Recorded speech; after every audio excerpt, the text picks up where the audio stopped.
Þetta er verkefni 4 í Excel, síða 1, innborganir vegna sölu, greiðslukort. Ég er búin að sameina hólfin hér og á eftir orðinu sölu ýtti ég á allt og eftir til að fá skilyrðislaus línuskipti. Þá skrifaði ég greiðslukort og ýtti á eftir. Ég setti 1000 punkta á tölur hér í number. Ég setti inndrátt frá vinstri með því að smella hér og inndrátt frá hægri með því að fara hér í alignment og velja right indent og 1. Nú ætla ég að setja inn formúlur, þá byrja ég á að leggja saman alla tölurnar. Smelli hérna, það passar B3 til B14. Þetta er heildarupphæðin. Nú ætla ég að finna hvað þessi upphæð er hátt hlutfall af heildinni.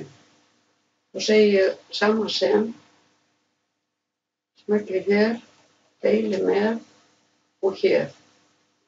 Ef ég ýti á enter þá fæ ég rétta útkomu en þá get ég ekki afritað formúluna niður.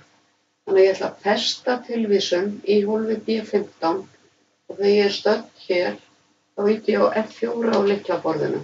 Þá fæ ég svona dollaramerki í kring og ég ýti á Ctrl og enter.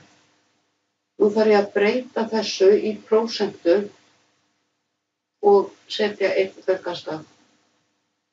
Nú fæ ég þetta rétt og nú get ég afritað niður. Ég get afritað áfram niður eða til hægri og hérna þarf ég að setja þetta prósentu.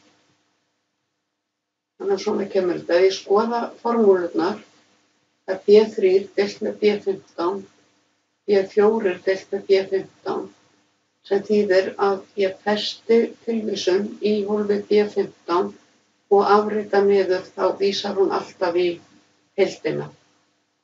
Og ég ætla að vista.